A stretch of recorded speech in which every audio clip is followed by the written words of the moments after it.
Hello लोगोफोर, नोंथांमोननि गेजेराव आरो आं मोनसे गोदान भिडिअ लानानै फैबावबाय। बे भिडिअआनो जादों दासान्दि बर' सावथुन मुलुगाव बर' मिउजिक भिडिअनि गेजेरजों गावखौनो सासे राफोद फावगिरि महरै सिनायथि होबोनो हाबोनाय बिथां बिबेक गयारीनि बाय'ग्राफिनि सोमोन्दै। बिथांनि बाय'ग्राफिनि सोमोन्दै मिन्थिनायनि सिगां नोंथांमोनहा आंनि बे चेनेलखौ दासिमबो साबस्क्राइब खालामनानै लायाखैब्ला चेनेलखौ साबस्क्राइब खालामनानै लादो।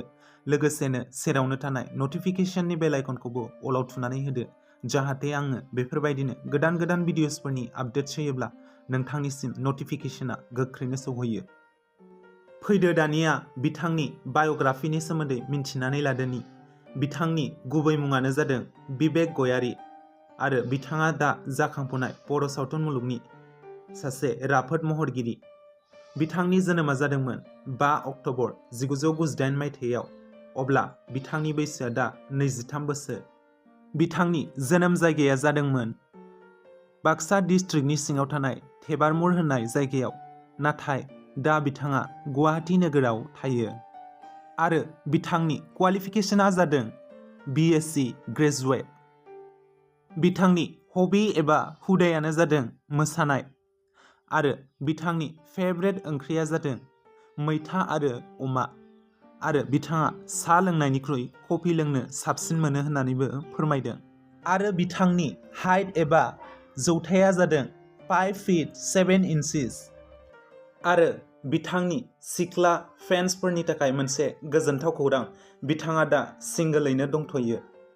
आरो बिथांनि न'खरनि सोद्रोमाफोरा जादों गासै 4, बिमा, बिफा, बिदा आरो गाव। बिथांनि बिदाखौथ' नोंथांमोनहा मोजाङैनो मिथिखायो जानांगौ।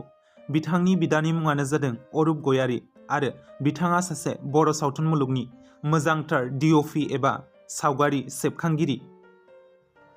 आरो बिथां बिबेक गयारीया बर' सावथुन मुलुगाव गिबियै गान्दा खुंगुर फिल्म प्रडाक्शन बेनारजों 2013 मायथाइयाव प्रबिन गयारी बिथांनि डिरेक्सन होनायाव दिहुनजानाय आंनि बिखा सावथुनाव गिबि खेबै चाइल्ड एक्टरनि फाव खालामजेनदोंमोन।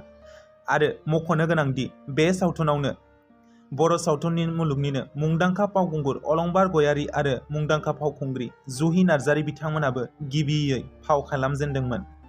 आरो बिथांनि गिबिसिन बड' मिउजिक भिडिअ'आनो जादों 2020 मायथाइयाव आरबि फिल्म प्रडाक्शनजों दिहुनजानाय गामियारि सिख्ला बड' मिउजिक भिडिअ', जाय मिउजिक भिडिअ'आव बिथांजों लोगोसे फाव खालामफादोंमोन मुंदांखा फावखुंग्रि बिथां मनालिसा हाज'वारिया। बे खम समनि गेजेरावनो बिथाङा दासिमाव गुबुन गुबुन प्रडाक्शन्सफोराव 9 मिउजिक भिडिअ'आव फाव खालामबाय आरो गोबांथार बड' मिउजिक भिडिअ'आ ओंखारनो गोनां दंबावो। बिथांनि बाय'ग्राफिनि सोमोन्दै आपडेटआ बेखिनिल'सैमोन। नोंथांमोना भिडिअ'खौ नायनानै मोजां मोनबायब्ला लाइक, कमेन्ट, शेयार खालामनानै होब्लानो जाबाय।